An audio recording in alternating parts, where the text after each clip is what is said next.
On this week's episode of Main Streets and Backroads, we're at Poinsett State Park in Sumter County in Wedgeville, South Carolina.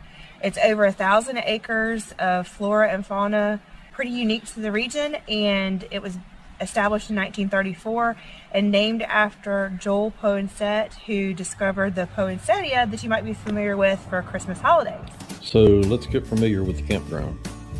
First thing you'll notice is the road looks a little rough, and it's not quite as bad as what you think. First entrance to the right will take you up to the cabins. I think there are 4 cabins in this area, and I think there's a 5th one behind the office. And pretty neat. Not 5-star luxury, but it's pretty neat for a state park. And you come on back down the road just a little more ways further into the park here, and your next right will bring you toward the campground. It's a newer road, obviously. And here you see, I think there are 24, 25 spots here. And if you keep on going through the RV campground, you'll come to the tent or primitive campground. And I think there's another 25 or so spots there, and it just makes a big loop back around. That was us into the regular campground. Coming back out, we go toward the overlook. This is really neat. We stopped and took some pictures here. So on our drive up, we decided to come up to the overlook and take a look around.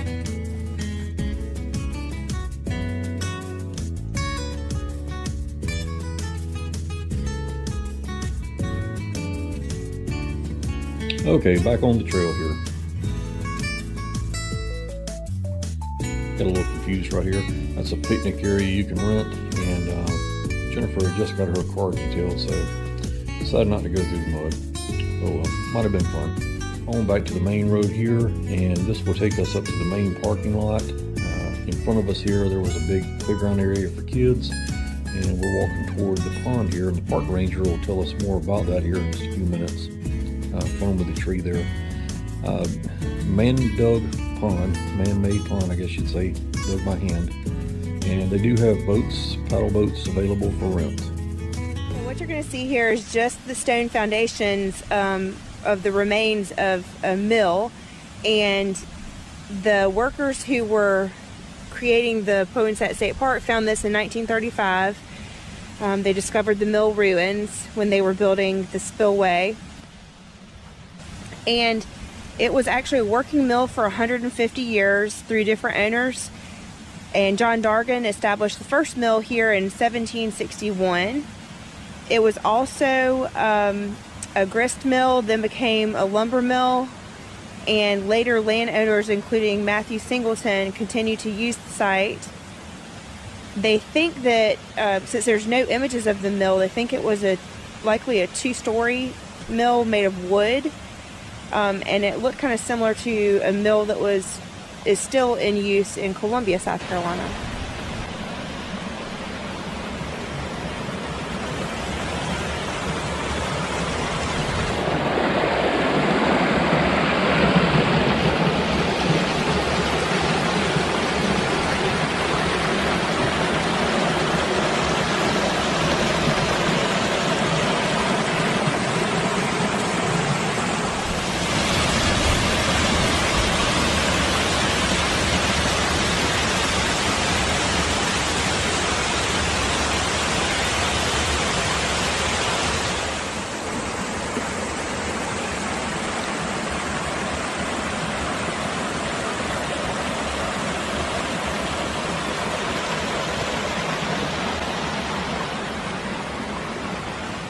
Hey, my name is Rat Wanamaker. I am the Ranger 1 here at Poinsett State Park.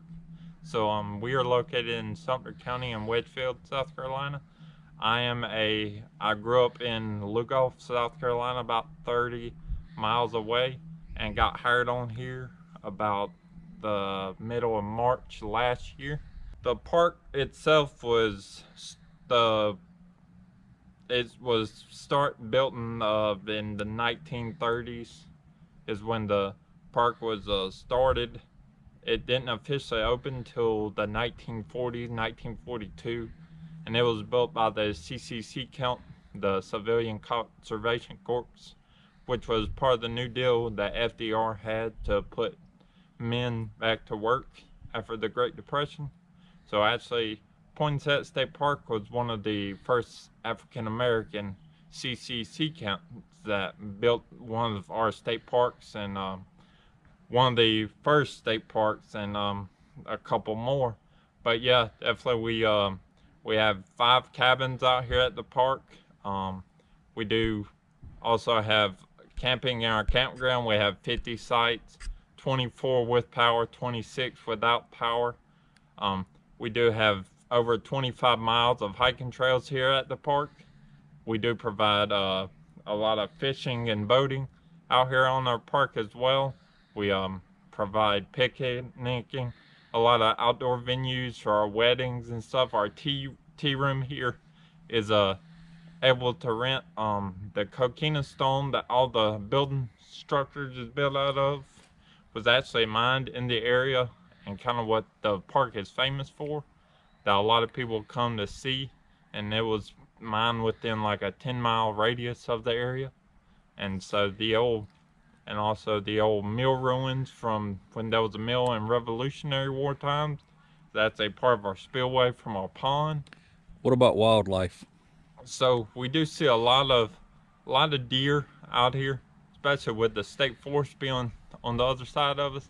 Especially come hunting season, a lot of the deer will take sanctuary to us, and you see a lot of raccoons, possums, armadillos have gotten really bad out here. So you'll see them digging all in the ground and everything. So all right, I'm sure everybody wants to know about snakes and gators. Oh yeah, this past year we got 8 gators out of our pond.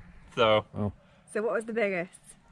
We removed a 12'3" alligator out of here that past September, I believe it was.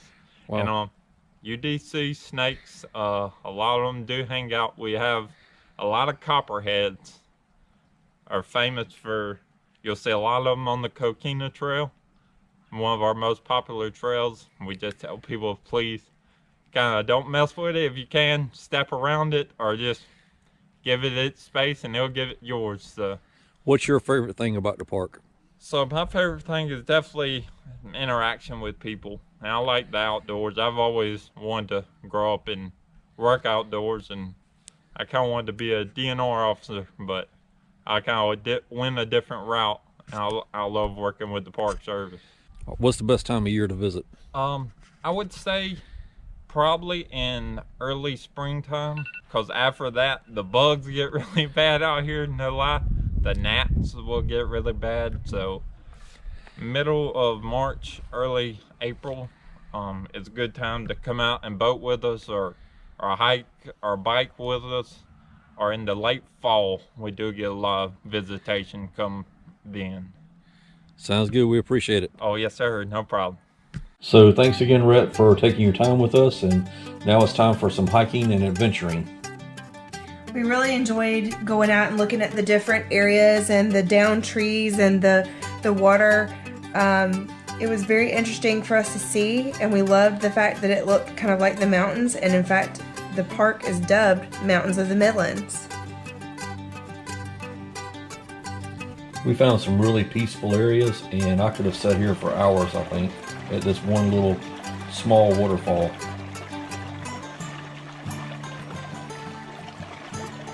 So peaceful.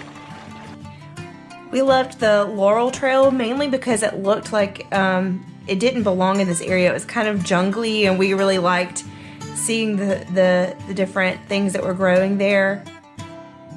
Yeah, the roots and everything really blew me away. Not anything like what you would think you'd find in South Carolina.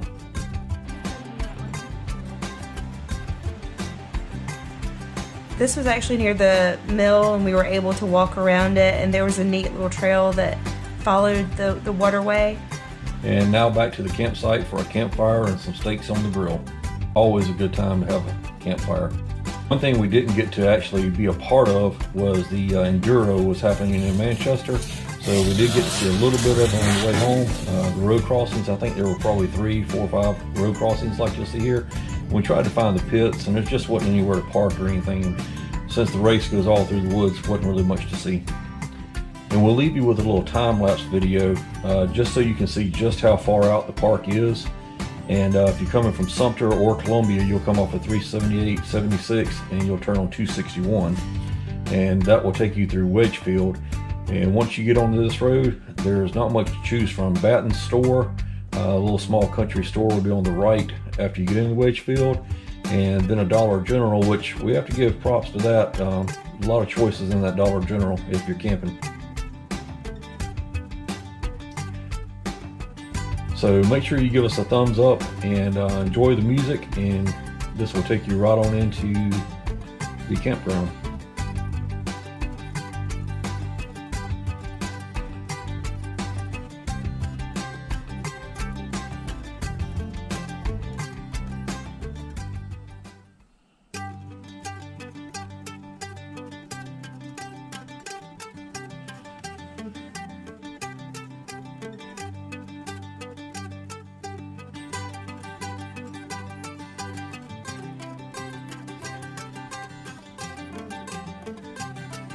Thanks again for watching.